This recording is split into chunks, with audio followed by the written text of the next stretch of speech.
Hey everyone, it's Rich. I live in poverty, and the Office of Prime Minister and Cabinet have just refused my freedom of information. This is important because it would unravel exactly the systemic corruption that is occurring and the vile and abhorrent victimisation that is has me as its epicenter. Now, under the Office of Prime Minister and Cabinet is the Attorney General, Mark Dreyfus. He refuses to acknowledge my legitimate concerns, and under that too is Bill Shorten, who's on the NDIA, and he would easily be able to acknowledge that I'm have a contract with the government to be employed for the purposes of work cover. I got unwell from my position due to complex reasons of a sexual abuse case that was corrupted by the magistrate, non-validating and oppressing me in a vile and abhorrent victimisation, and that's shit. And I was affected by my own client's vocat case that I was constructing for him, and he had some violent stuff happen in his childhood. So it's a complex thing. Now, there was another vocat case, which was a violent affray in which I was the person saving the guy being attacked, but the police pinned it on me. They refused to release the freedom of information, which would have had the video, which clearly exonerates me from any wrongdoing. Many of you remember that. I was doing my PhD. That's fucked. Steve Iasonidis is my former partner of 5 years. Everyone will know that. He owes me a legitimate, legal, and equitable settlement. He sold a house for $1.1 million while we were together. He had property, $1 million in super, and Telstra shares. I'm not a greedy person. I've never, ever asked for more than I could have or really want or need. But the opposite of that is being actively denied and prejudiced and persecuted. This is absolutely occurring, and it's underpinned by powerful people such as Steve, who worked for ASIO, and knew the last Attorney General and these Attorney Generals. Now, further to that injustice, it's been a horrible journey for me of oppression and stigma, shame that's not mine, and oppression. And that was so profound. It ended in me being hospitalised in February 2021. And that was underpinned by Steve and other powerful people, including the prejudices of my own family against me. And as many of you know, I've worked my whole life working for other people and marginalised people, and bravely put my story out there to share and exchange ideas. And this abhorrent victimisation of me is insipid, and it's already inherent in normal people. So anyone who wants to exploit me can do it pretty easily.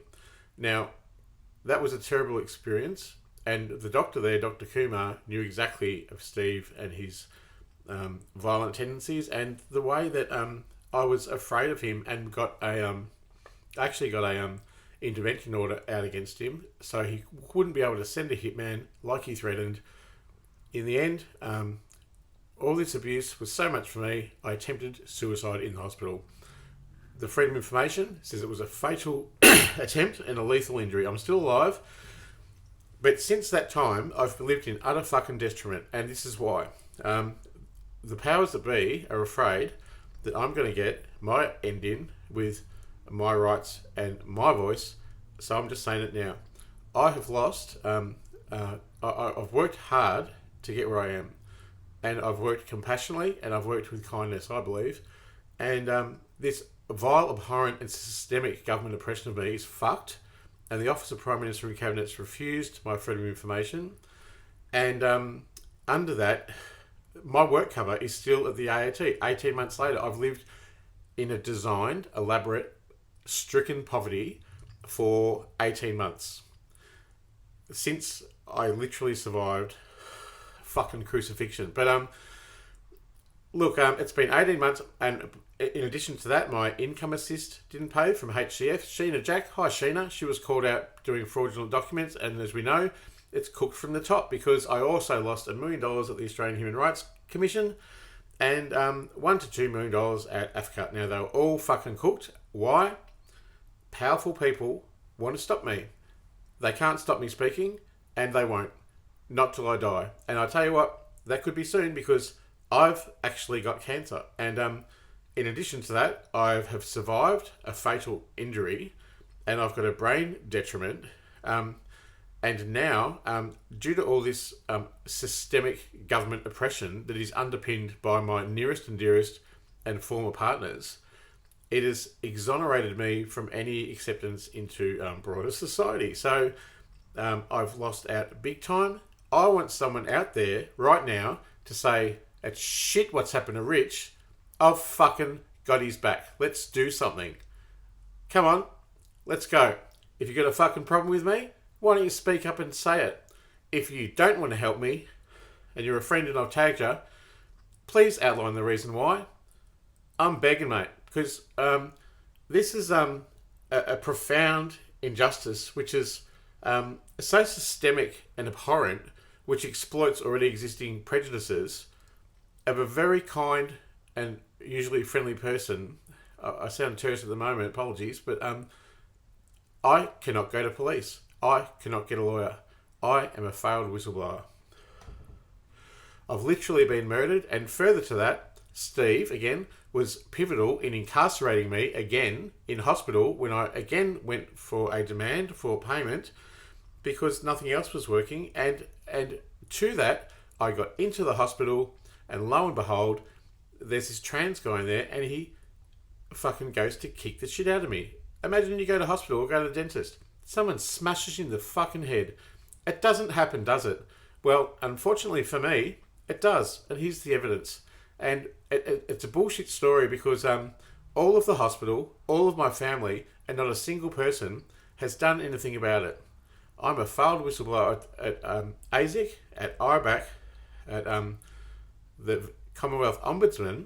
And the Ombudsman story goes, I made a valid, legitimate complaint about a GP, and his lawyer was Mr. Ball of Ball and Partners. He sits on the Australian Legal Bar and informs government policy, and he also advises the Ombudsman. So I'd been set up to fail for many years, and it's making sense now in retrospect why I've been exploited and also who is exploiting it. And the reason is because people are protecting their positions of money, privilege, and power. And universally, it comes, these millions of people blowing me off. Like it's one stick at a time in a huge faggot that's literally killed me and then seen me oppressed for a further 18 months. I've lived in poverty for 18 months.